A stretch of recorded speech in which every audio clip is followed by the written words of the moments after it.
Record. All right, we are recording.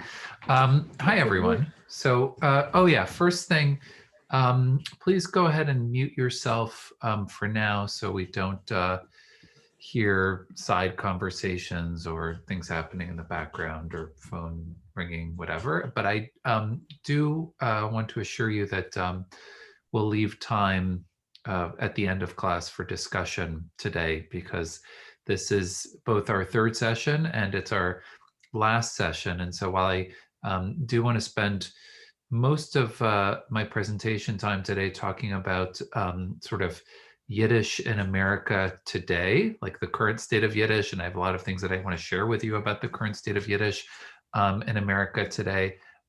What I would like to also do is leave a nice chunk of time at the end of class today to discuss both what we've learned and what we think might happen for the future of Yiddish. So I'm going to try, let's say by about 2 o'clock, so we have a good 30 minutes or so to have that discussion, conversation, whatever I'm talking about. I will make sure at the latest to cut myself off at that point, so we're able to talk about that.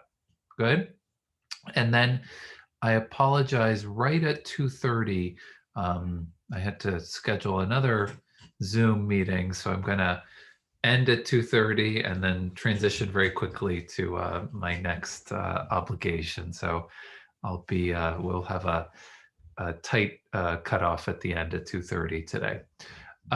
Good. So I hope everybody's doing well, enjoying this snowy weather, late October snowstorms, which I think all of us who live here in Connecticut always get worried about late October snowstorms with the memories of, I think it was 2011, and the week, for some of us, more than a week without power. So I already had one of the trees in my yard sort of lose branches, and I, went back to that traumatic memory of that time. But hopefully that won't happen this year. It actually reminds me of this Chelm story. So we started class with the Yiddish folklore of Eastern Europe, and there is a story that they tell about the rabbi of Chelm that was the first snowfall of the season, and his students knew that it was such a beautiful sight that they wanted to take him outside to be able to see that first snowfall of the season, to see sort of the majesty of the white carpet of beautiful, pristine, untouched snow on the ground. But they had a dilemma, because they realized that as soon as they asked the Rebbe to come outside and walk on the snow, it will no longer remain pristine and untouched. And they said, how will we do this? How will we be able to take the rabbi outside so that he'll be able to see the beautiful first snow of the season that is pure and white and untouched and pristine? And then they arrived at a solution. What we'll do is we'll take a board, we'll put the Rebbe on the board, we'll lift him up, and we'll walk him around the town so he can see the snow without it being trampled upon. And that was the solution that the Chelmites came up with the first snowfall of the season. So, one of my associations with the first snow of the season. So before I share my PowerPoint for today and all of the resources that I want to share with you, I thought what I would do is start actually with the article that I shared with you for today, which is imagining a soul for the future of Yiddish, and that we would do our class in that order today. So just looking for my Adobe Acrobat reader, and here it is. So hopefully you are seeing this article by Janet Hada, who is, if you're not familiar with her, she's a scholar of Yiddish and Yiddish literature, and she also happens to be the biographer of Isaac Bashevis Singer. Wrote a beautiful biography of Isaac Bashevis Singer, and so she wrote this article. I hope people had a chance to read it. Short piece that was published in Patt and Traeger. Patt and Traeger is the I think it's monthly, periodic publication of the Yiddish Book Center. So if you're a member of the Yiddish Book Center in Northampton, Mass, not far from here, you will receive this journal, which is sent out. interestingly enough, and we can reflect on this, right, for supporters of the Yiddish Book Center, it is sent out regularly, but it's an English publication, right? So it's an English publication that is sent out for supporters of the Yiddish Book Center. And Janet Hada writes this article, Imagining Yiddish, A Future for the Soul of Ashkenaz, in response to this book, which hopefully you can see me holding up here, Michael Chabon's Yiddish Policemen's Union, the Yiddish Policemen's Union. Or more accurately, I should say, not so much in response to this novel, but in response to another piece that Michael Chabon writes that actually inspires the writing of this novel. So just out of curiosity, before we go into discussing Hada's article, how many people have read the Yiddish Policemen's Union, just by show of hands? Okay, so about 4 or 5 of you have read the Yiddish Policemen's Union. Okay, good. That's helpful for our discussion. So Hada writes this article, which we just read, in response to a controversy that arose after, and a small-scale controversy, I would say, in the world of Yiddish speakers in America in the 1990s, right? So just by way of context, a small-scale controversy that arose after Michael Chabon, who is, I think, one of our best novelists in America, great storyteller. He wrote this piece that was published, actually, I think, in the Smithsonian Magazine, in response to, as she describes it here, finding, and she says, in April of '98, I gave a report on Yiddish in contemporary American culture at a conference at Oxford, and she detailed the travails of Michael Chabon, because she had happened to come across a piece that he had written for the magazine Civilization. And in the piece that Chabon wrote for Civilization, which is a publication of the Smithsonian Institution in Washington, and the museums, he described sort of in a figurative sense, well, he described literally that he had come across a phrase book that was published in 1958 by Uriel and Beatrice Weinreich. And she says, yes, the same Uriel Weinreich. Uriel Weinreich was a huge figure in the teaching of Yiddish language in America, because Weinreich was the one who basically, when YIVO, the YIVO Institute for Jewish Research, left Lithuania in 1940 and moved to New York City, it was Weinreich who became the leading figure in sort of the beginning of the teaching of Yiddish in America and the academic teaching of Yiddish in America. In fact, this dictionary, the Dictionary of Modern English, Yiddish English Dictionary, was written by Uriel Weinreich. I hope I'm holding it in the right place, right? So Weinreich is a huge figure in the world of sort of Yiddish in America, okay? Like, very important context for what we're about to discuss. So Chabon found a phrase book, like in a secondhand bookstore, that Weinreich had written in 1958. And the name of the phrase book was called Say It in Yiddish. And it had like phrases that you would use if you were traveling to a country and you needed to be able to use Yiddish to travel to that country. So things like, what is the flight number? Wie ist der Nummer von Kurs? Can I go by boat or ferry? Sie kann ich fahren mit dem Schiff? Kein, right? Things that you would need if you're a traveler who doesn't speak Yiddish, but, right, you need to know the language to ask the native speakers how to get around. I need something for a tourniquet, right? If you're in a medical emergency and there's only Yiddish speakers around you, then you say, ich darf etwas a tourniquet, right? So Chabon thought that this was funny on one level and also sort of poignant, right? And he wrote this piece in Civilization about, like, what did Weinreich imagine? What land, what imaginary Yiddish land did he imagine where you would travel to, and the only useful phrase book that you would have would be a Yiddish phrase book to get you through everyday life, in so-called Yiddish land. In a very sad way, right? The Holocaust destroyed what we might think of as Yiddish land.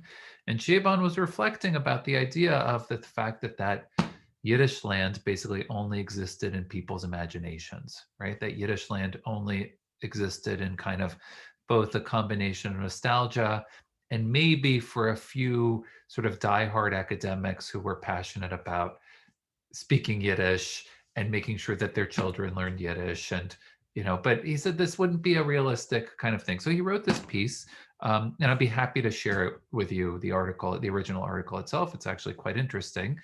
But what Hada talks about is that after he writes this article in which he sort of disparages and takes on Uriel Weinreich, who died at a young age, and I think that sort of also, was a little bit of uncomfortable for a lot of the lovers of Yiddish, that he had sort of making fun of Weinreich to a certain extent.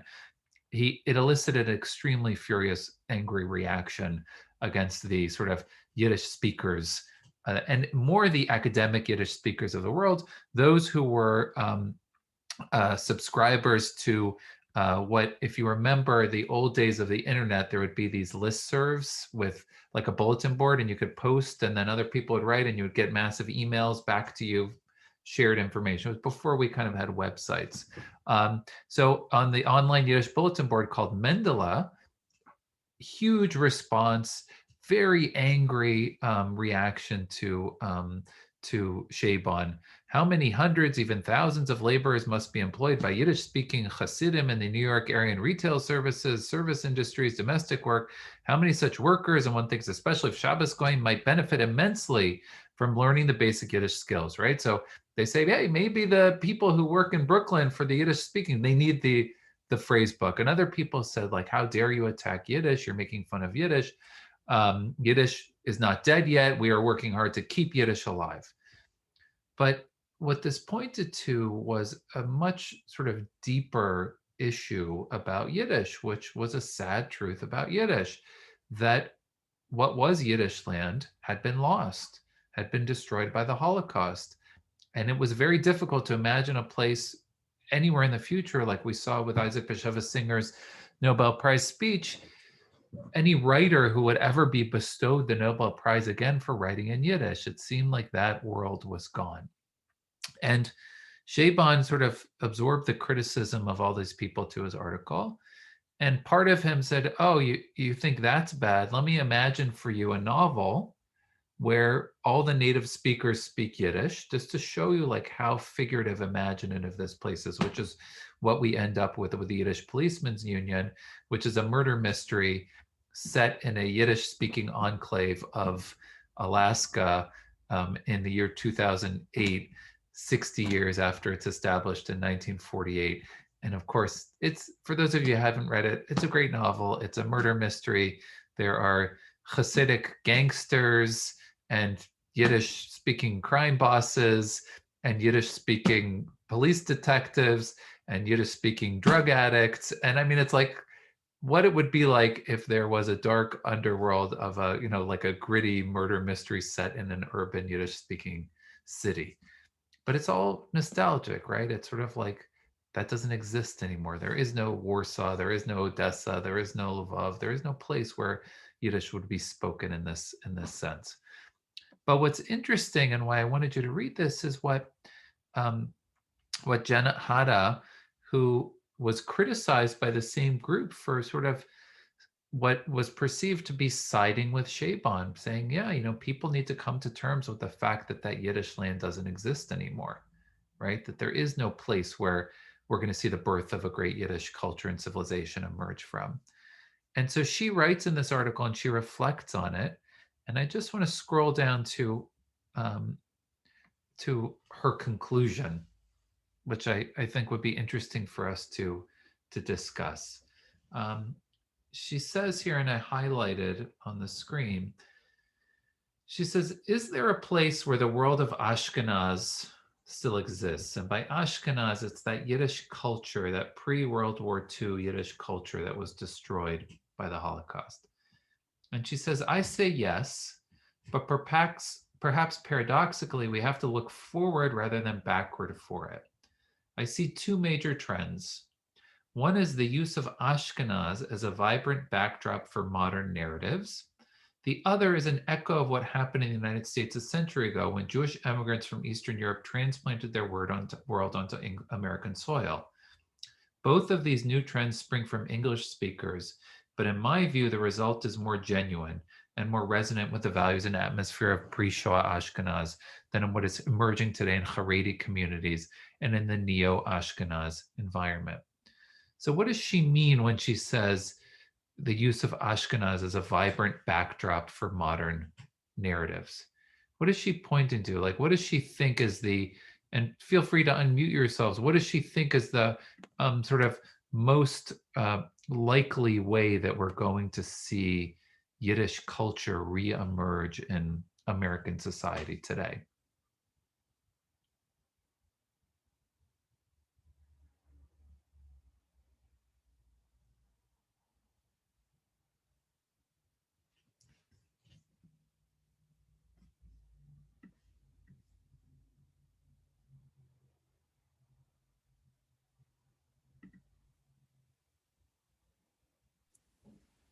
She apparently thinks it will come from the Orthodox community.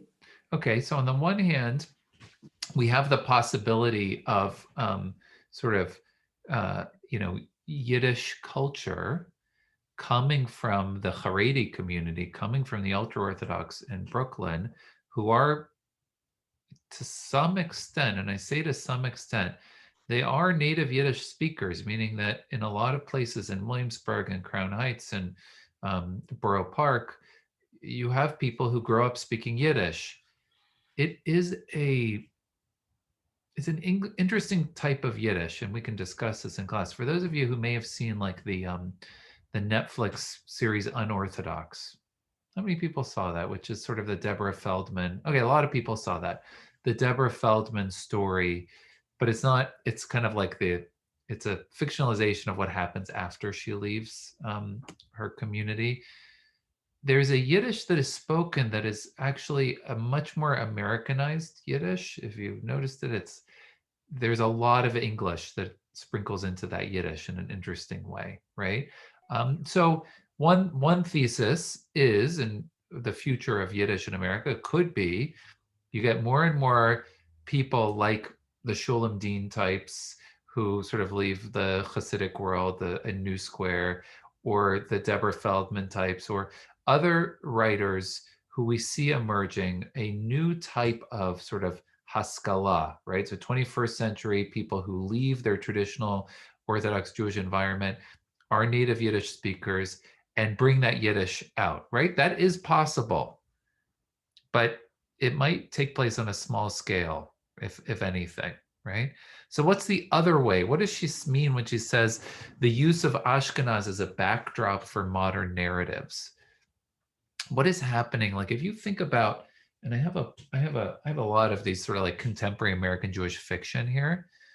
One thing that does happen in an interesting way, I don't know if we call it nostalgia, there is a fascination with the sort of Yiddish speaking world that once used to exist.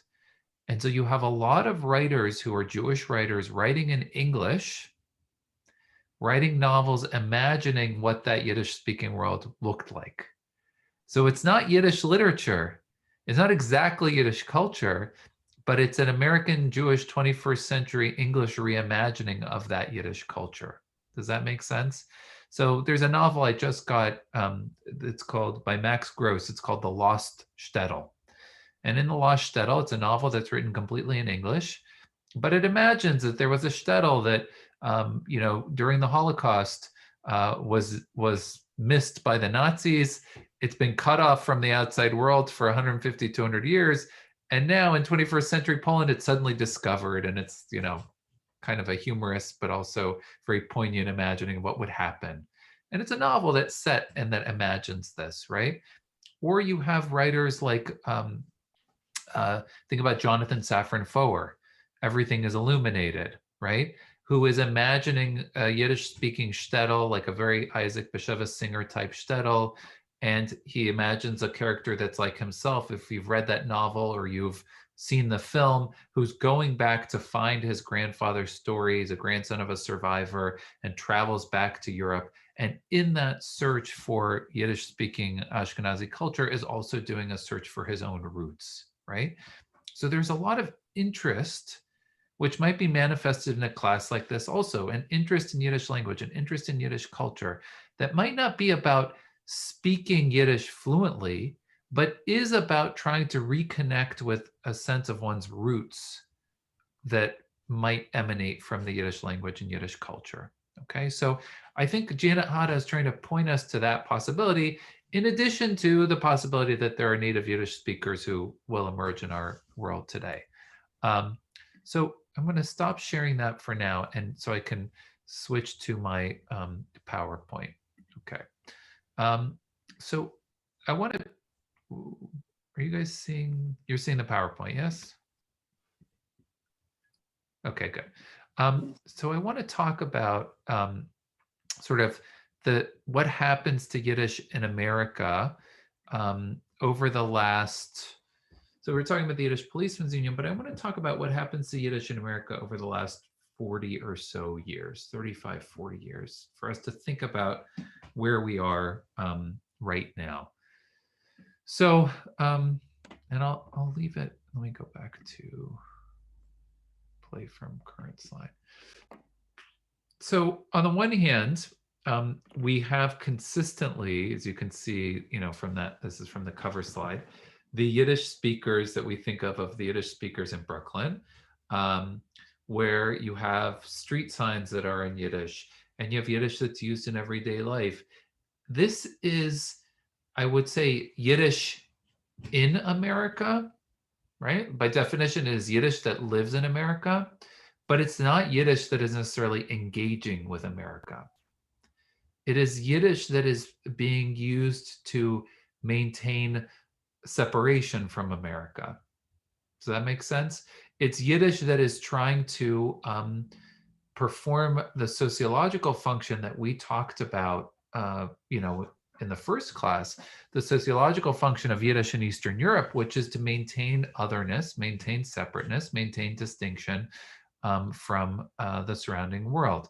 So I'll give you an example. I just saw one of these on Facebook the other day of in Brooklyn, a sign that was posted on a Jewish business in Brooklyn that in English said, COVID restrictions, this business is closed. And then in Yiddish, underneath said, in Yiddish, it said, don't use the front door, go around to the side, and that's how you can enter. So it's a very, think about that dynamic, right? Which is, we're going to do one thing for the authorities, but for those of us, hamevin yavin, those who understand and speak our language, right, it will work in this way for us. So that's, I would argue, a very different category of Yiddish in America, right? And this sign that you can see here, by the way, it says Teire Yiddische Techter, dear Yiddish daughters, dear Jewish daughters, daughters of Israel in a sense, please stay on one side of the road when men come from the other direction.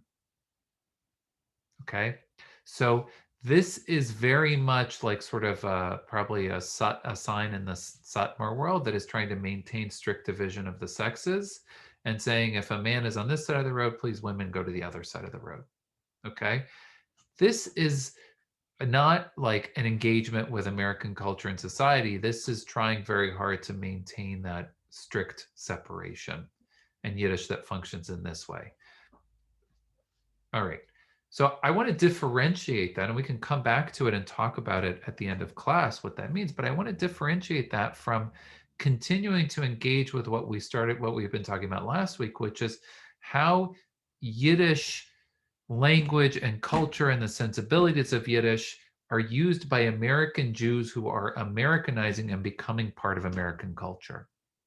And so, the perfect example of this is the popularity of Leo Rosten's The Joys of Yiddish, which I don't know how many editions of this book were published, but was published and republished and was an incredibly popular book among the American Jewish community, and continues to.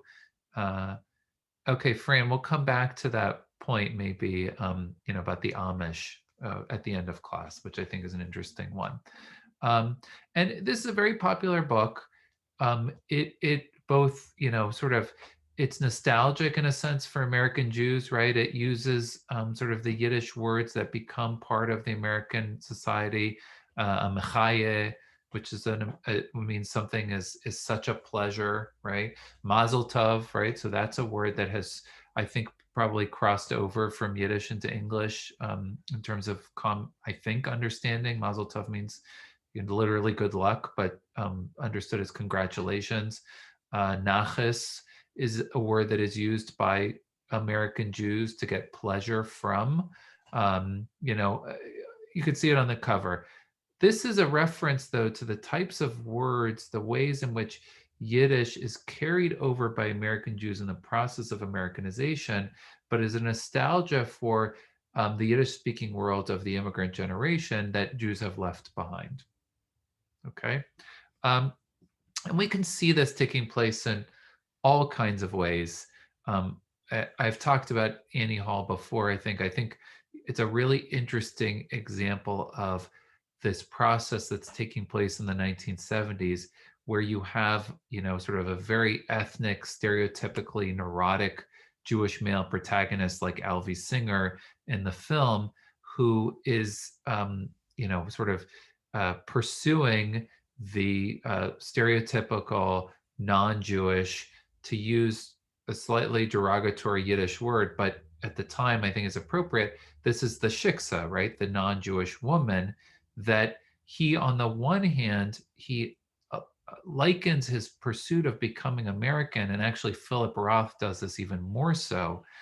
Philip Roth says the process of becoming an American for me is the pursuit of the non-Jewish woman, the pursuit of the shiksa.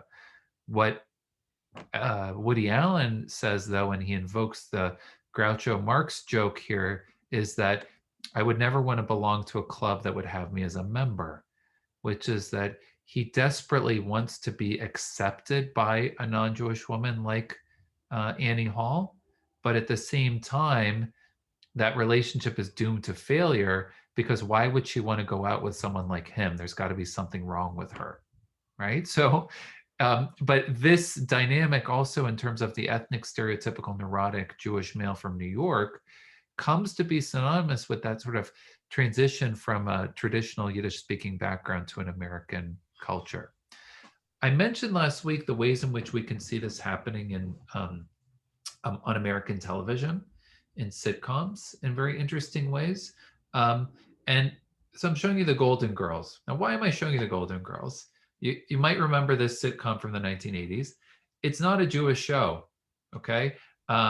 They're supposed to be Italian in the show, if you remember. But what's ironic is you have B. Arthur, right here in the bottom, who of course plays a very stereotypical, sarcastic Jewish woman, and Estelle Getty, who plays her mother, who plays a stereotypical sort of Jewish grandmother. But on television in the 1980s, these Jewish stereotypes are coded as Italian. So the same thing happens on Seinfeld, which is cutting edge at the time, because you have a character like Jerry Seinfeld, who is, the title character of the show and is recognizably Jewish. But there are very few Jewish episodes on the show, even though it's perceived to be a quote unquote Jewish show. And perhaps the most stereotypical Jewish character on the show is George Costanza. But George Costanza, who's played by Jewish actor Jason Alexander, and whose parents on the show, like Jerry Stiller, are Jewish, is supposed to be Italian. Although, as Jerry Stiller said, we were Jews in the witness protection program on that show, right? So it's an interesting dynamic to think about how, we go from like uses of Yiddish, overt Jewish characters on television, to then Jews kind of passing as non-Jews, even though they're so obviously Jewish.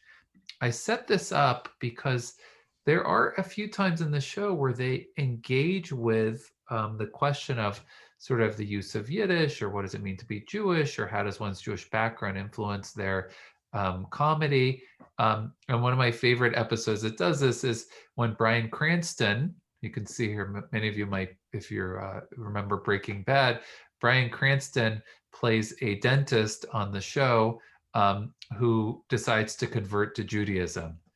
And Jerry suspects that his character has just, Tim Watley is the name of the character, has converted to Judaism just for the jokes.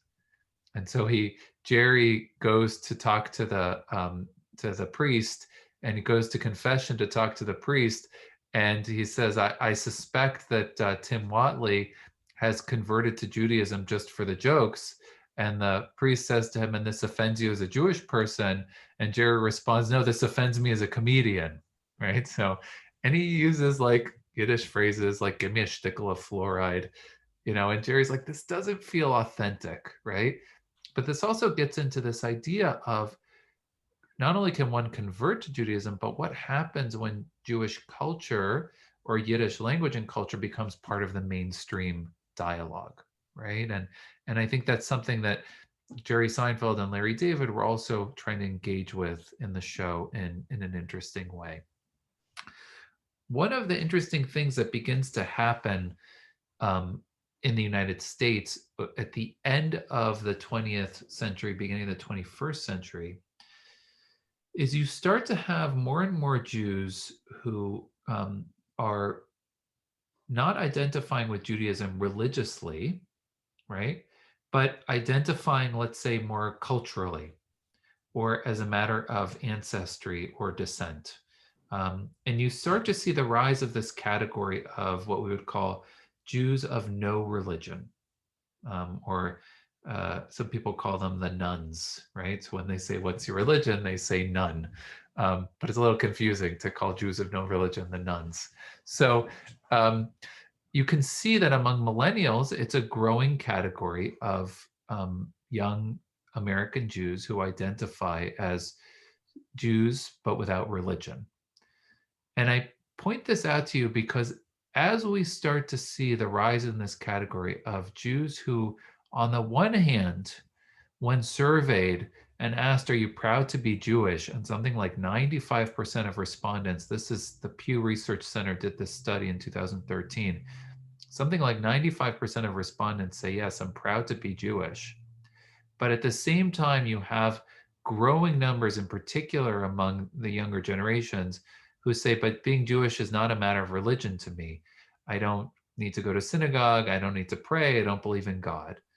It raises the question of, well, then what is the basis of one's Jewish identity in this category, in this context? And so I want us to think about the rising popularity of Yiddish language and Yiddish culture within this context.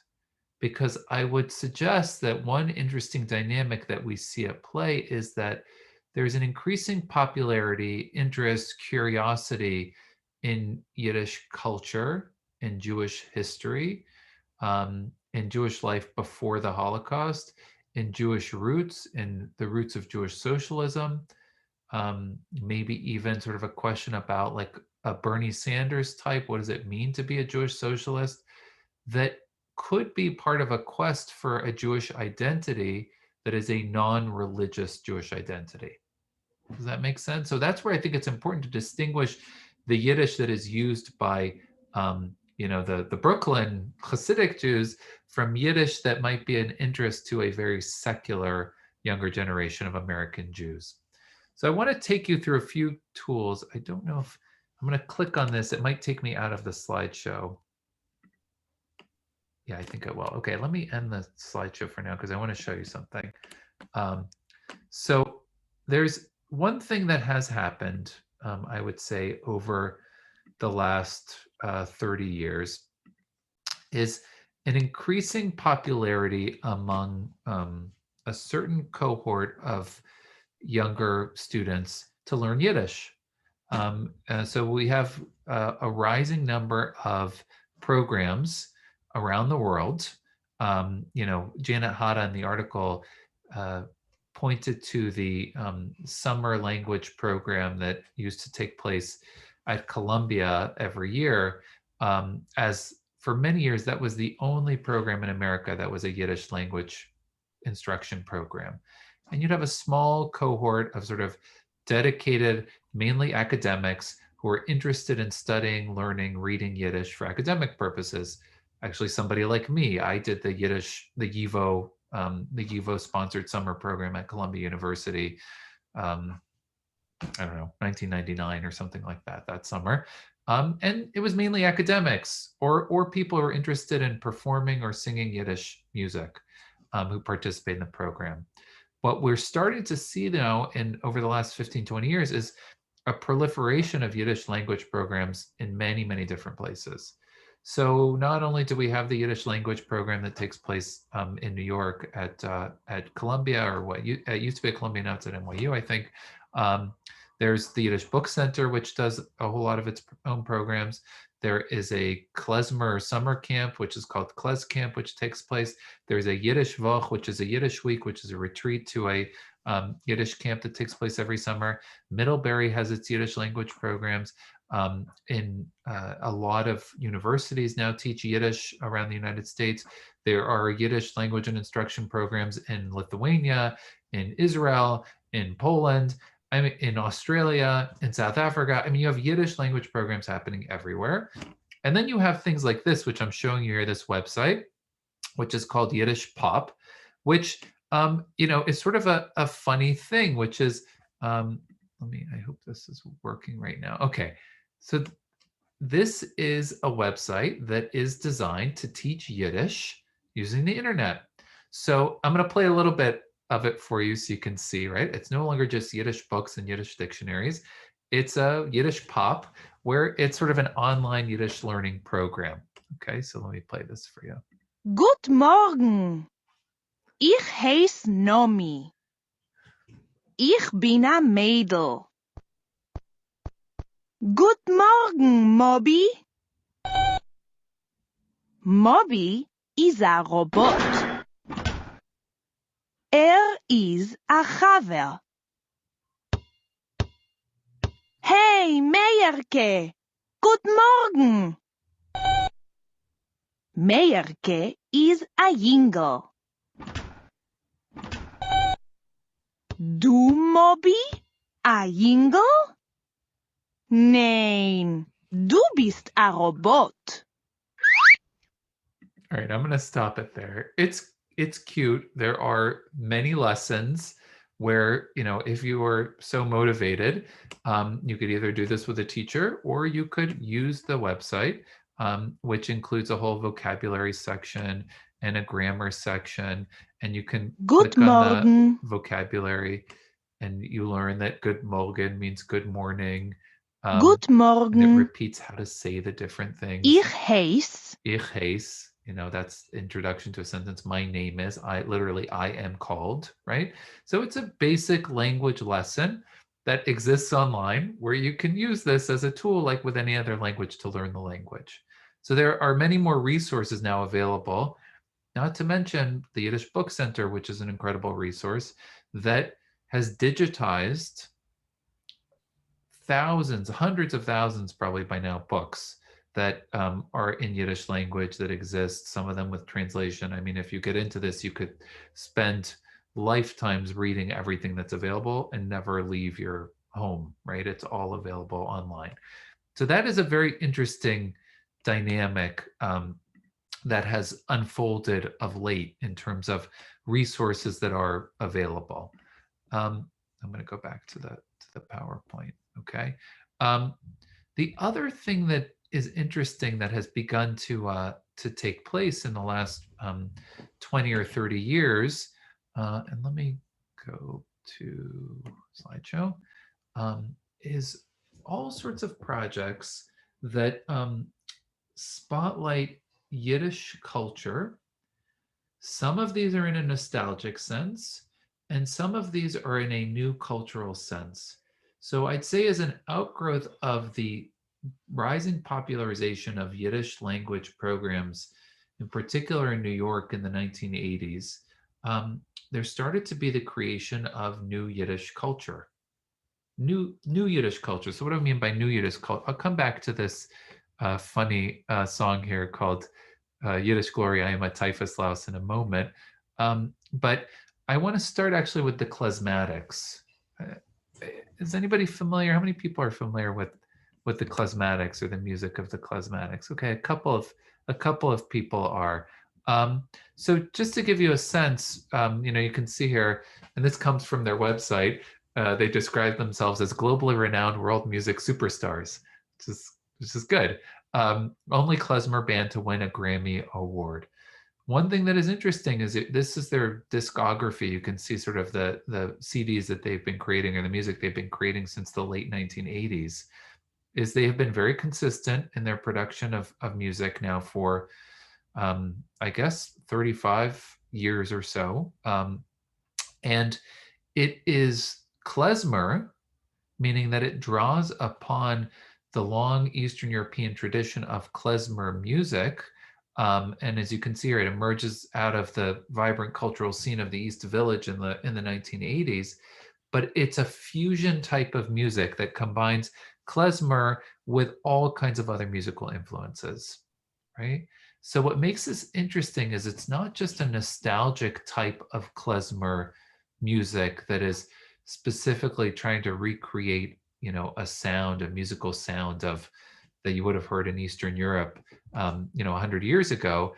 It is trying to create a new type of klezmer music. And by the way, klezmer, that word klezmer literally means, so in the Hebrew, klei zemer literally means musical instruments, right? Instruments of music, klei zemer. In Yiddish, klezmer comes together, right, to refer to the music that is created by the people who are playing those instruments. And the people who are musical performers are klezmorim, right? Klezmorim are the musical performers.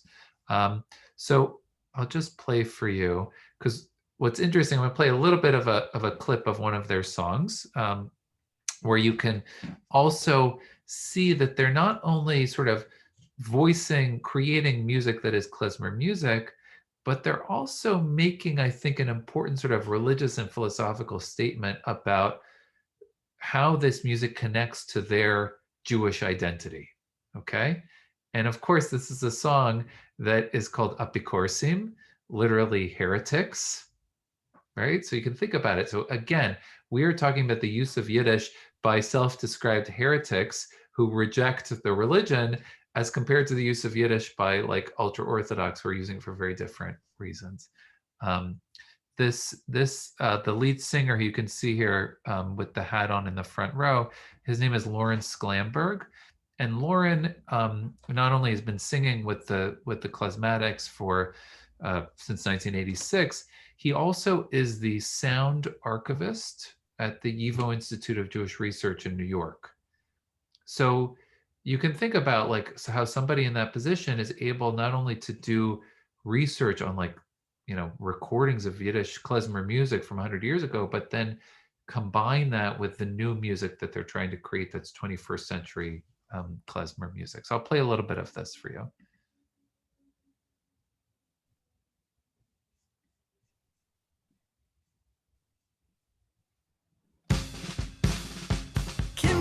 Mein Teilreisel, schöne, kleine, süße, feine Reisel, Mann, die zelf in weite Länder meistens für mich fragt.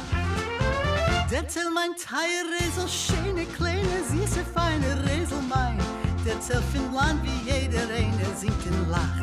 Wie listige Apikus und tanzen in Aro, listige Apikus und trachten nicht für Gott, listige Apikus nehmen sich Karim. Apikus und singen mit Abrim. Mischt sich, kifft sich in die Weiler, in die Backen, dreht sich, utemt ein das Glück. Liebt sich, spielt sich in die Häuser, in die Gassen, klärt sich, flecht sich, redet sich wie ein Smick. Listige Apikus sorgen nicht für den Struf. Listige Apikus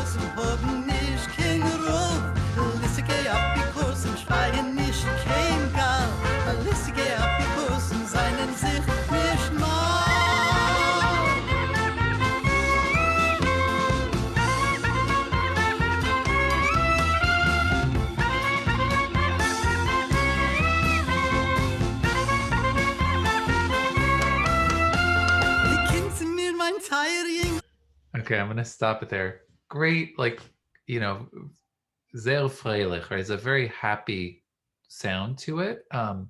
And but it's so interesting, the dynamic that might be at play here, right? So in the sense of who's the audience for this now, on the one hand, we enjoy it because we like the sound of it, and it's very upbeat and it makes us feel good. I think it is like happy music on some, but that type of happy music is a nigun, right?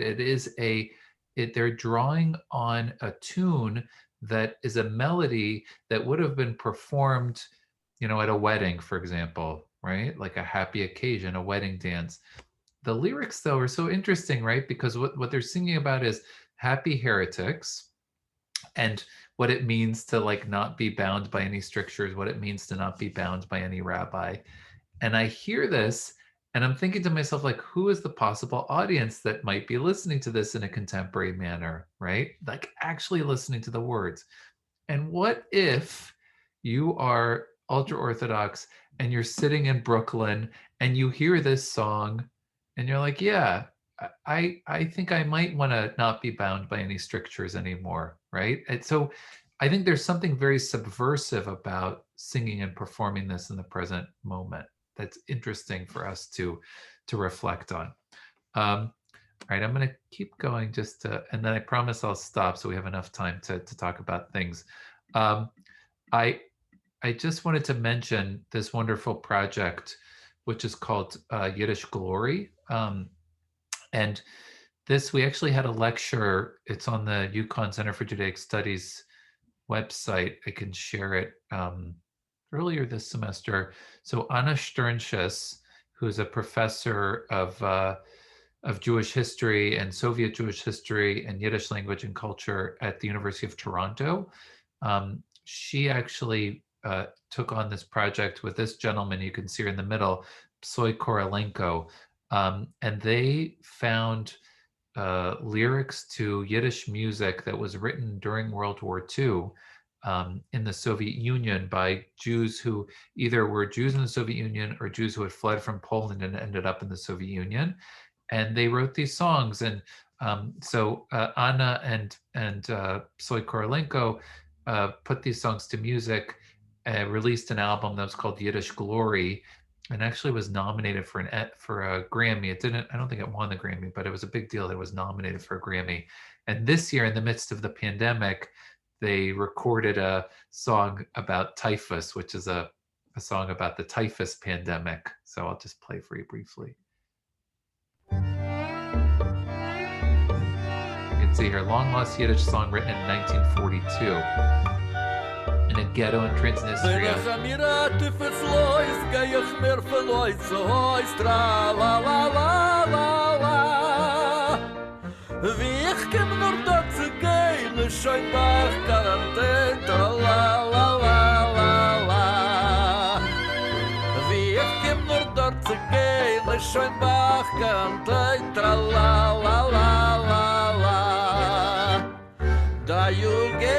Okay, so this is a song that was written in 1942 in a ghetto about the horrible possibilities of a typhus epidemic. And Anna Psoy sort of said, this is actually appropriate for our present moment as we're living in a pandemic. This was recorded this year. And you can see they perform it sort of distanced from each other as they sing the music and sort of act it out in the woods. So very, very appropriate for our present moment. I do want to mention in this context, and we can discuss this, sort of the uses of Yiddish in American popular culture today. So one example of this is, of course, a show like The Marvelous Mrs. Maisel, where you have a character who is coming from one generation removed from the immigrant environment. And, I think the sort of on the show, how many people, just show of hands, how many people have watched this show? Okay, so a lot of you are familiar with it. It's entertaining, it's funny, right? It's, doesn't require sort of heavy emotional investment, I would say. But one of the components of the show is that you have Midge Maisel and her in-laws in particular, Joel's parents on the show, are very stereotypically sort of Jewish characters, with the overbearing Jewish mother, and Kevin Pollak is sort of the macher who runs a business, and they sprinkle into their dialogue quite a bit of Yiddish, which is interesting for us to consider about like what that means. I think one thing is you could say this is a very Jewish show. We've come a long, long way from Friends or Seinfeld, which were the quote unquote Jewish shows. Right on Friends, those are all Jewish characters, by the way, in the 1990s, but they're not necessarily overtly identifiably Jewish. To our present moment in this day and age, where you can be on Amazon Prime and you can have a super, super Jewish show, right? And not sort of worry about who the audience is or whether advertisers are going to care about whether it's quote unquote too Jewish. But the other thing that I'll say that is an interesting dynamic that's taking place in a show like this is you have, Rachel Brosnahan, who is fantastic, right? Great actress, does a wonderful job on the show playing Mrs. Maisel. Here she's saying, now I'm Jewish, I'm from New York, and you can see here this is one of her routines that she does as stand-up. Of course, Rachel Brosnahan is not Jewish, right? Neither is Tony Shalhoub, who plays her father on the show. But it doesn't really matter in the sense that they can perform Jewishness, right? And I think it's interesting for us to think about in the current moment when we think about Jewishness as less a religious identity and more a cultural identity. If it is a cultural identity, and if you can use Jewish humor, or you can sprinkle your language with some Yiddish words, or it's something that you can sort of like absorb the culture, then is it no longer an ethnic category? It's no longer something that is a category of ancestry. It's no longer a category of faith or belief. It's something that you perform. And very literally, Rachel Brosnahan can perform Jewishness on TV. So, or streaming, whatever we call TV these days. So interesting to think about. But before I end with our sort of conversation, I did want to wrap up with these characters because, two things I want to talk about, and then I'll wrap up. I did want to talk about these characters who are have created this, YouTube web series called Yid Life Crisis. And these Jamie and Laser are their names, and they are Yiddish speakers from Montreal. They've learned a lot of Yiddish, like they're not necessarily, I wouldn't describe them as native Yiddish speakers, but they have come up through the ranks of the various programs, and there's Yiddish speakers in their family, and they now speak fluent Yiddish. And they decided as comedians to write a sketch comedy show that would be performed entirely in Yiddish. And so I hope this works. Okay, let me do this. Whoops. I'm not sure what you guys are seeing right now. Let me share the actual Yid Life Crisis page so you can see this show. Okay, so I'm going to the web series. I'm just going to play a little bit of one of the episodes so you can see them discussing this. Okay, so this is from season 1. This is the first episode of season 1. It's called Breaking the Fast. These are short, so you can, I think I may have already sent a link to you. Some of you may have watched that. You can watch them at your own leisure. Very entertaining. But I think it's quite telling. In this episode, it is Yom Kippur, and Chaimi and Laser are meeting. The fast is not over. The one friend who is a complete and total Epicurus, which you'll see, he's completely a heretic. He's like, I don't care that it's Yom Kippur. I'm going to sit here in Montreal and order the least kosher thing I could ever imagine, which you'll see in a moment. And his friend is saying, like, are you crazy? It's Yom Kippur. So I'm going to play a little bit of this for you. It has subtitles, and then we could discuss like what this all means.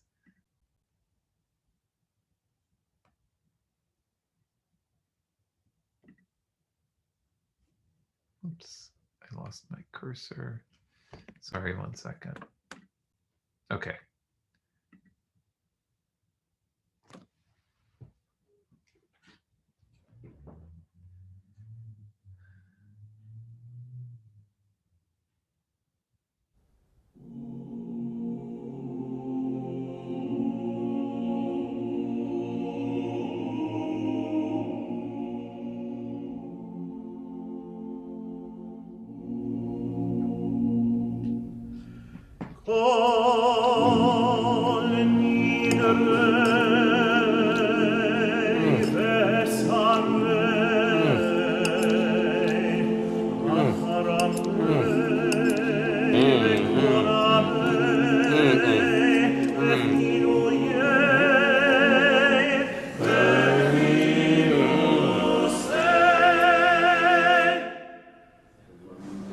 Das lass ich nicht glauben, du kennst essen nicht. Lass ich nicht gehen, was du es nicht. Scheut, Mann, es ist verkackt in Yom Kippur. Ich bin gekommen von schon, die letzten 30 Minuten. Leser. Hast du ja doch nein gesagt, nach und sag es nicht okay, Gott in den Himmel zu sagen, dass du wirst etwas essen, Yom Kippur. Ich hab erst gesagt, dass wir können nicht wissen, oder Gott existiert. Zweitens, es ist nicht von Gott, dass ich hab morgen, es ist die Älteren. Mein Mein Heim alle da. Mein Stefan, Mann, mach nicht keine Acht, das passiert, weil ich bin Wobemeister von einem Brand in der Kuppe. Nimmst du alle mit, was Bescheid vorstellt? Und ja, wirst du schon gewinnen, verstehen, warum kann deine gewöhnliche Macht übertieren? Ist gerecht.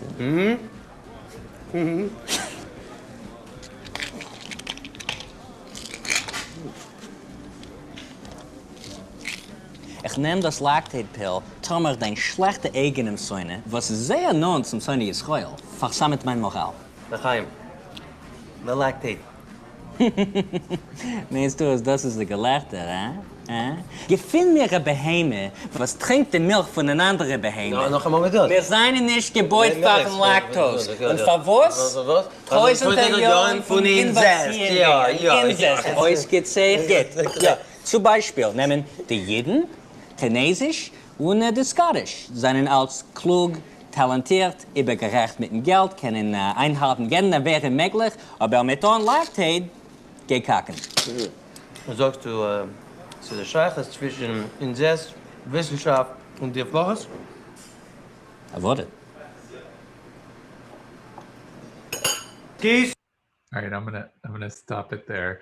You get the idea, though, of like you have this like sketch comedy show that is performed completely in Yiddish, and I think they're on the 4th season of it now. I think it's quite clever and quite well done. The last thing that I would be delinquent if I didn't show you, and this is an episode that they had about a response to an anti-Semitic incident in Montreal. This is from Frozen, Avi. Oh, am I back? Oh, there you are. Okay, Sorry goodbye. about that. Yeah. So this is from season 3, episode 4, an anti-Semitic incident in Montreal. Spray painting a swastika in a park, and in this episode, he says it's not just anti-Semitic, it's anti-Semitish, right? So it's anti-Semitic, not just anti-Semitic. Anyway, jokes that you can make in Yiddish, right? And you can think about what it means to perform in Yiddish in Montreal in the 21st century as a response to anti-Semitism.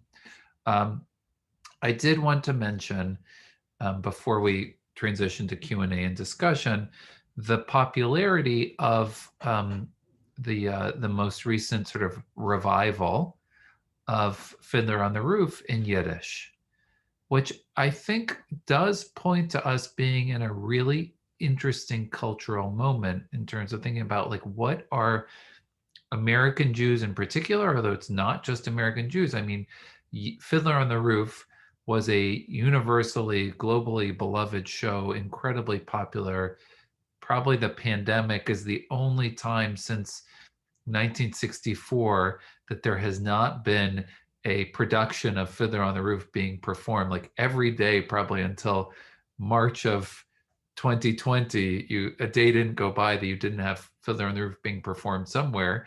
And now, the world has stopped, or Broadway has stopped in that way.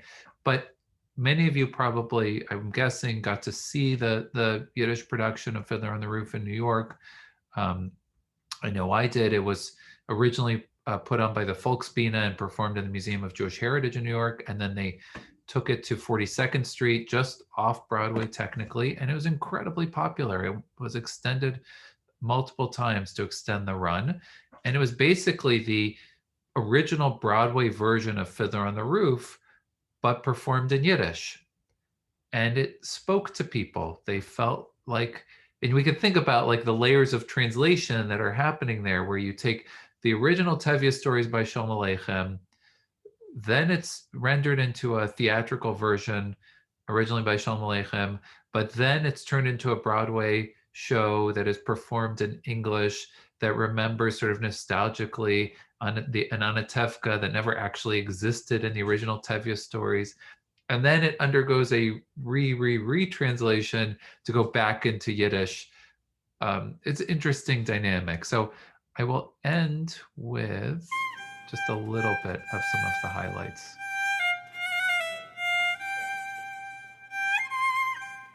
Very quiet. I don't know why.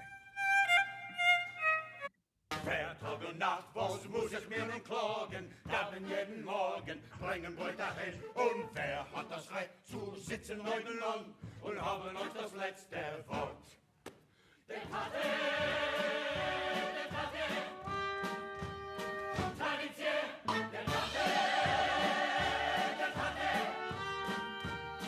Tradition. Wer von uns auch in a Jiddisch Haus, a ruhig Haus, a koscher Haus, wer darf sagen Kinder halten auf der Scheuß, kide der Tates reisen gehen. Okay, so all the recognizable songs from the original Broadway version and the film, but performed in Yiddish. And okay, this is the last thing I'm going to share, and then we'll really go to Q&A. There's so many good things to share. So these are two contemporary actors, Yelena Schmulinson and Alan Lewis Rickman, who do get quite a bit of work performing in Yiddish, along with Shane Baker, somebody else, a very popular Yiddish actor, not Jewish, but performs in Yiddish. So this is something that they recorded for the annual Vorwärts Gala, and this will be the last thing that I'll share with you. Hello. Hello. So we've been asked if we would talk a little about Yiddish culture and Yiddish language. You can learn a lot about any culture by picking apart the vocabulary of the related language. For example, in northern Japan, there are a lot of words for snow. French is full of words for romance. Russian is full of words for alcoholic, and so on. So what is Yiddish full of words for? What is Yiddish full of words for? Give us an example. Okay. Zun. Son. Zindel. Son. Ben. Son. Bnok. Son. Bechor. Oldest son. Mizinikol. Youngest son. Ben Yochid. Only son. Kadishnik. Son. All right, so let's give it another example. Something you say a lot in Yiddish. Okay. Huh? Ashod. Unfortunately. Nebuch. Unfortunately. Leider. Unfortunately. Nicht gedacht. Unfortunately. Nicht stehens gesucht. Unfortunately. Rachmana litzlan. Unfortunately. Zum Badoren. Unfortunately. Zum Zar. Unfortunately. Let's do another one. Something that Yiddish has got a lot of synonyms for. Okay. Uh-huh. Okay. Nar. Imbecile. Tam. Imbecile. Ivan. Imbecile. Balvan. Imbecile. Vaizusu. Imbecile. Beheme Betzuris Odom. Imbecile. Pore Adume. Imbecile. Idiot Gomor. Complete imbecile. Ox. Imbecile. Ezel. Imbecile. Yankel Dondik. Avremele Melamed. John Q. Imbecile. Yold. Imbecile. Yolo Patron. Imbecile. Terech. Imbecile. Tipisch Shibbetipsche. An imbecile's imbecile. Krime Kop. Imbecile. Kelbel. Imbecile. Kunje Lemmel. Imbecile. Moshe Yoine. Moshe Yokel. Yokel Ben Fleckel. Various imbeciles. Scheute. Schmoige. Shoene Yedea Lishoel. And three of their friends. Schmendrik. Imbecile. Schmeckte mit Essig. Marinated imbecile. A Kopf wie ein Esel. A head like an imbecile. A Geulem a Friedlich. Imbecile on skates. Loksch. Imbecile. Leckisch. Imbecile. Loschig. Imbecile. Poier, Chamoyer. Imbecile. Imbecile. Stück Holz, Stück Pferd, Stück Fleisch mit 2 Augen. Would anybody care to guess? Mujik. Imbecile. Schlob. Imbecile. Helmer Chazens Indik. The pet turkey of the imbecile cantor in the town full of imbeciles. Chusser Deidike. Imbecile. Heusig. Imbecile. Kreuzer Dus. Big imbecile. Chuchem von der Mannestanne. Passover imbecile. And of course the ever popular Shmuel Mordche Kalman. Shmuel Mordche Kalman. You think they're confused? You put the initials together. Put the initials together. Yeah, they'll get it. You think? Yeah, they'll get it. Okay. So, now you know how to say the most commonly spoken sentence in the Yiddish language. Unfortunately, your son is an imbecile. Thank you. Thank you. Thank you. That's it. Okay. I thought you all would appreciate that as a way to conclude our discussion. Okay. So that sort of gives us a sense of where we are with Yiddish in America today, which is a kind of a long journey of the language and the culture, which has gone through a process of sort of immigration, assimilation, acculturation, Americanization. But I think we are in a very interesting moment here in the beginning of the 20th century. I don't know if we're necessarily going to see a revival in the type of creation of a Yiddish land, like Shaban was imagining, where you see a need for a phrase book that is going to take you to Yiddish land where you need to be translated. But there are these two dynamics that are taking place that Hada was talking about. On the one hand,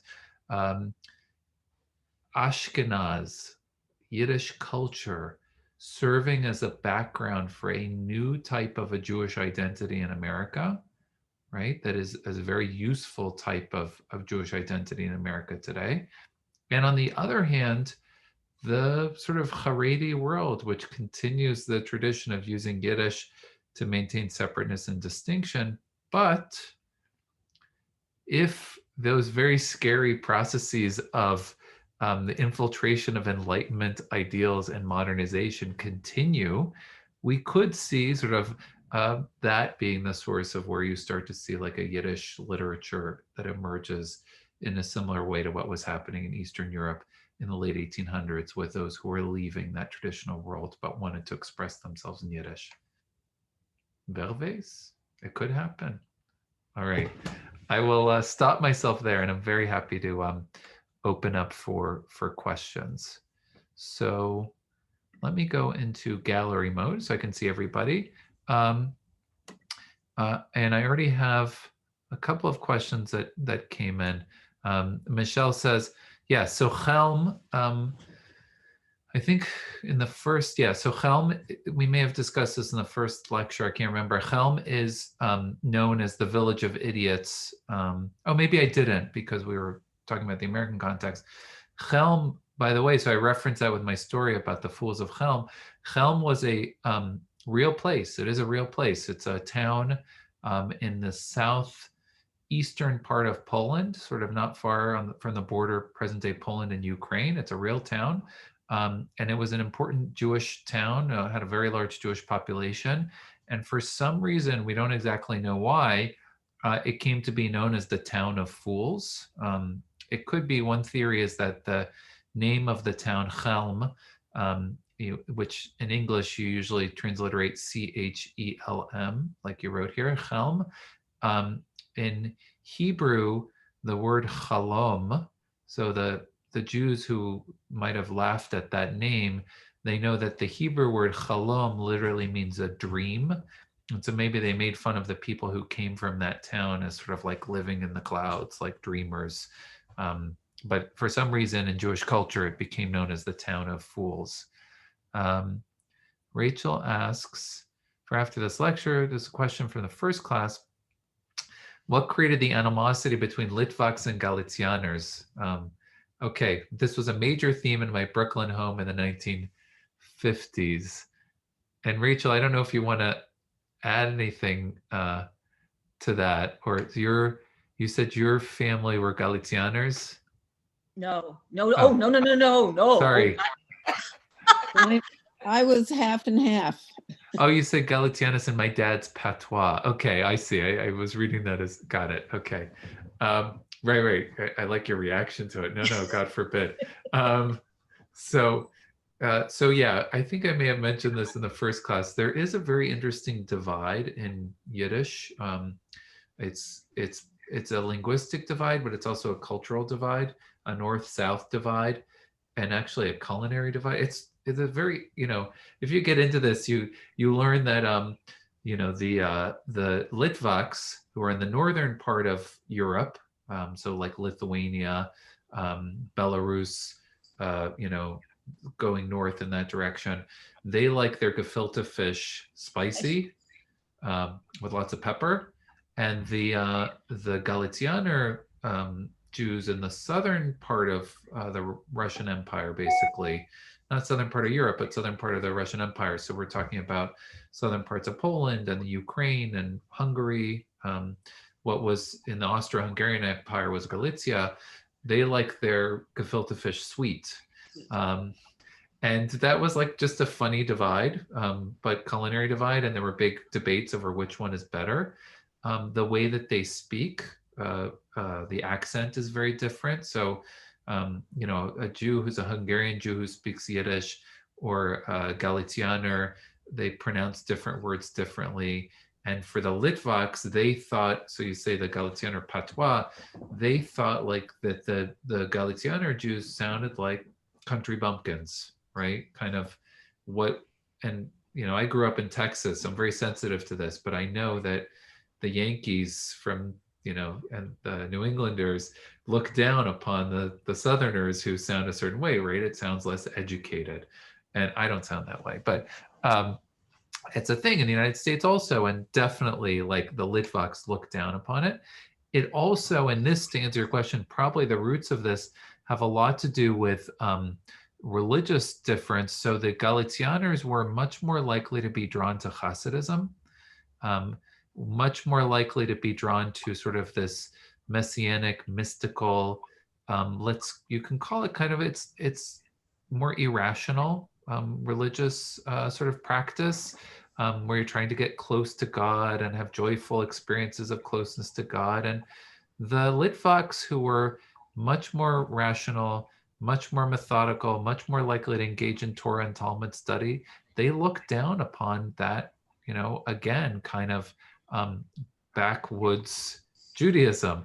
And the truth is that actually that divide still exists, in particular in Israel. So we tend to lump all the ultra-Orthodox Jews together, but there's a very important divide in Israel between the Litvaks, who are the sort of yeshiva Jews who say, what the most important thing is to study Talmud and Torah all day, and the Galicianers, who are the more Hasidic-minded Jews who are trying to have kind of experiences of closeness to God by getting close to their Rebbe, right? So it's actually a quite important sort of continuing divide in the Jewish world. And Fran asked about the Amish and the Hittites. So it's interesting. I'm thinking about, it's not the same, the sort of ultra-Orthodox in Brooklyn, because, and I'll tell you why it's not the same. So on the one hand, you're living in a major urban area, right? So you're not like living in Amish country in, Lancaster, Pennsylvania or something like that. But also there is an engagement for business purposes with the outside world that takes place. And I think that makes it very complicated in terms of like, if you live in Brooklyn and you commute into Manhattan in order to get to do work, you're exposing yourself in a much more dangerous way to the outside world than if you can shelter yourself, in Amish country in Pennsylvania, for example, which is different. I'll tell you, one of the biggest challenges is the cell phone. It's now become probably the biggest challenge for the Haredi world in both Israel and the United States, because you have kosher phones. So a kosher phone is what we would refer to as like a dumb phone, meaning that it's a flip phone. You can't get yourself into trouble with a flip phone. You're just using it to make phone calls. You keep it in your pocket, you just use it to make phone calls. One of these is very dangerous because it has the internet on it. And as soon as you have access to the internet, the smartphone is very dangerous because my rabbi said one thing, but then I looked it up on Google and it said something different. Very dangerous. So that is sort of, sets up that dynamic of engagement with the outside world. I mean, there's obviously definitely some parallels linguistically in terms of using like a Middle German, to maintain differentiation. But I think maybe the engagement with the outside world is a little bit different.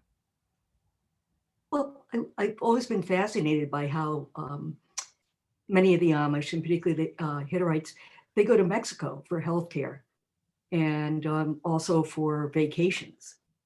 And they go as a huge group that way. And so it's this funny way that they coexist but stand apart.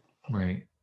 And certainly in style of dress is important to it, maintaining distinctiveness. Yeah. If we can talk about a little earlier cultural Jew, there was a group in the 20s and 30s called Workman's Circle, which I believe was anti-religious. Yeah. But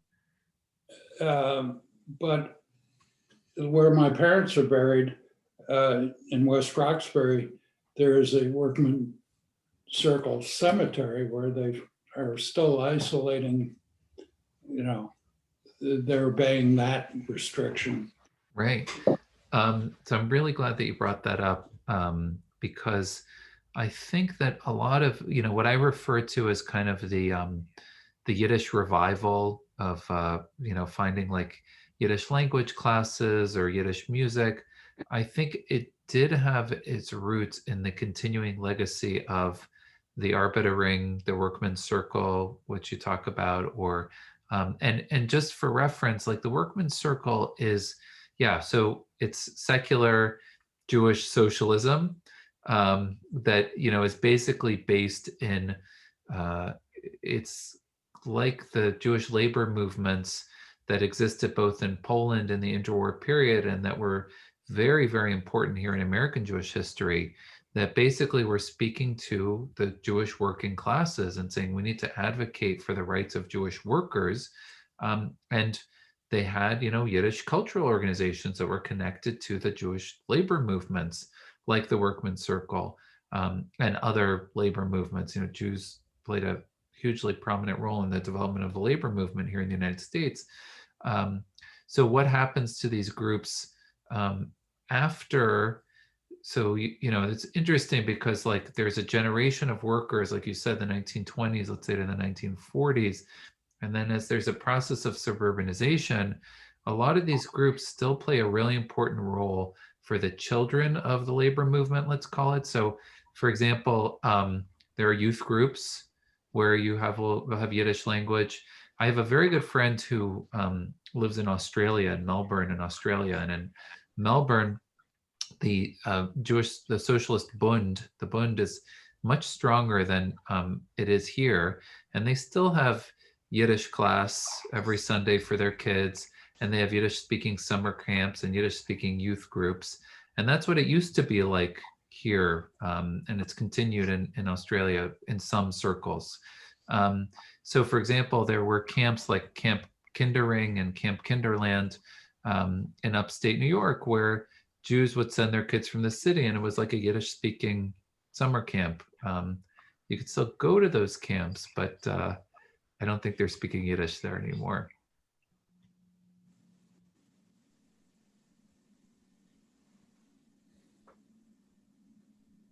Any other questions? Well, this is a little off topic, but I just couldn't resist. Has anybody in our group or yourself seen the movie called Ball of Fire? Barbara Stanwyck and Gary Cooper. And Barbara is a nightclub singer who talks in slang, and Gary Cooper is a linguist, and he wants to update his big tome on language. And so he Yeah, visits a nightclub to learn about slang. It's just delightful. It's a fun movie.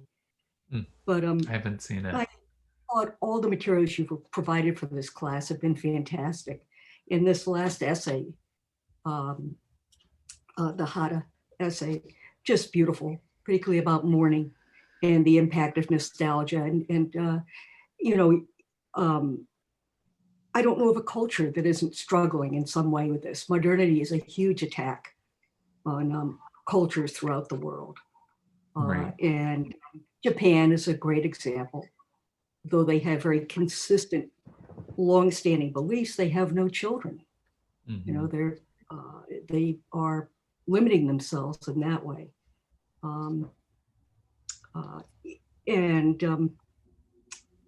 I think Europe, having lived there in the 1960s, England and Europe are nothing to do with my experiences of it before the EU and stuff. Mm-hmm. So I'll say one of the interesting things about, and I agree with you, the sort of challenge of maintaining. So Fiddler is an interesting example of this, right? In terms of like speaking to the idea of how do you maintain the traditional world with the onset of modernity.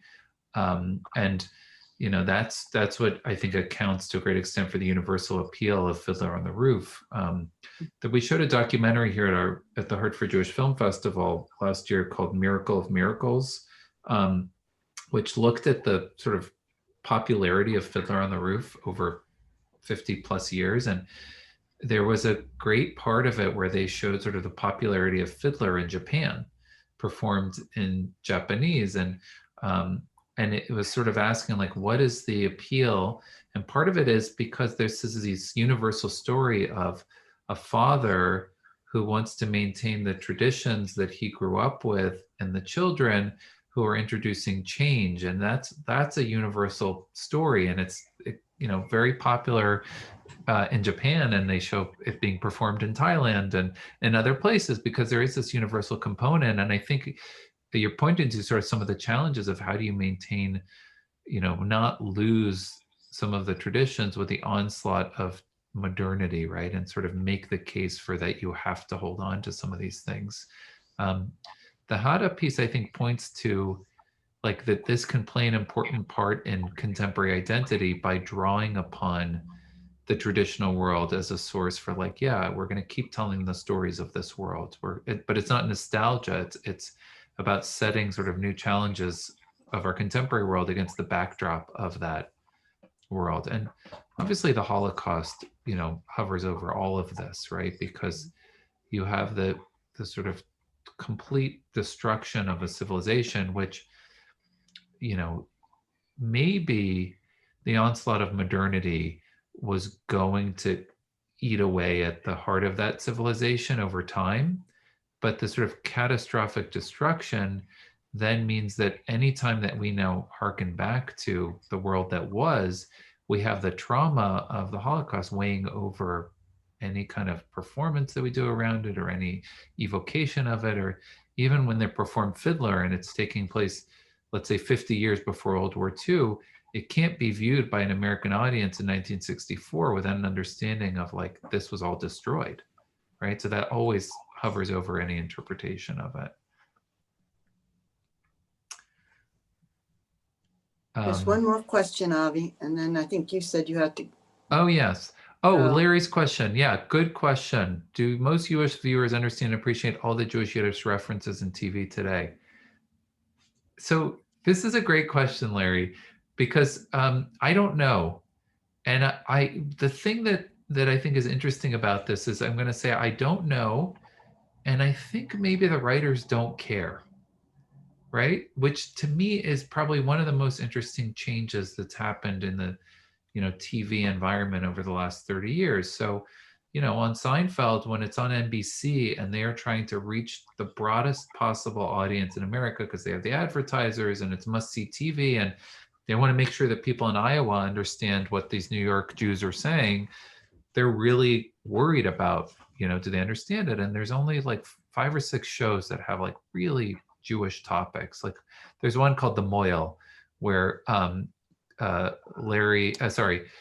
Jerry and Elaine have to pick out somebody to circumcise their friend's son, and it's like this very stereotypical Jewish character who becomes the mohel who performs the bris. It's called The Bris is the name of the episode, by the way. So, and then you go to like Marvelous Mrs. Maisel, which is a super Jewish show, but it shows the extent to which the environment, the media environment has changed because we get to choose, right? Like if I'm drawn to that, I'm going to choose that show and I'm going to watch it, and it's my subscription, and I will subscribe to Amazon the same as anybody else will subscribe to Amazon because I want to make sure I can see that show, right? So they're not worried about advertising. I think, and Ruth Weiss has talked about this, she thinks that Yiddish still plays an important role because the sound of Yiddish is code to make people laugh. Does that make sense? It just sounds funny, and people associate it with humor. And so in that way, it is important, like as a humor device. Like you hear something in Yiddish and you're like, oh yeah, that's supposed to be funny. I may not understand it, but I'm going to laugh anyway, which pay attention, it happens a lot, right? Like people hear Yiddish and they just instinctively laugh because they associate it with humor. K words and ch words are funny words. Exactly. These are not sounds we hear in English, ch, right? Or the SCHN, like schnorr or schlamazel, or I'm not going to, in the video, it says Shmuel Mordechai Kalman. It's his abbreviation for yeah, 30 years ago, Steve Allen used that on TV and as stupidity. Right. Nice. The Canadian show on Netflix. So the Canadian Yiddish show that I just showed you, it's actually just go to Yid Life Crisis. It's got its own website. They just put on, it's actually on YouTube. They put all their episodes on YouTube. Yid Life Crisis is on YouTube. And Origin of Shalom Aleichem Schulz. It was. Oh, yeah. So there were a lot of schools. They were Yiddish language schools in Poland between the two world wars. This was even more common, where parents got to choose what language their children would learn, and they would send them to Yiddish language school. And similar here in the United States, we had a similar dynamic. There were the Parrott schools and the Shalom Aleichem schools, the shuls, where you could be sent to learn Yiddish. So I want to thank you all. This was a lot of fun for me. So thank you for joining the class. I'm going to send the recording to Nina, and we'll share it with you. So I shared a lot of different material today, but that way, if you have the recording, you can go back and access it that way. And you can always feel free to email me also. I think you have my emails from the emails we've sent around, avinoam.pat@uconn.edu. And I'll be happy to answer any questions. Sei gesund, everybody. Stay healthy. Be well. Nice to see you. Those Thanks, who everyone. want that recording, please send me an email and ask for it. Okay. Okay? Thanks, everyone. Thank Bye. you.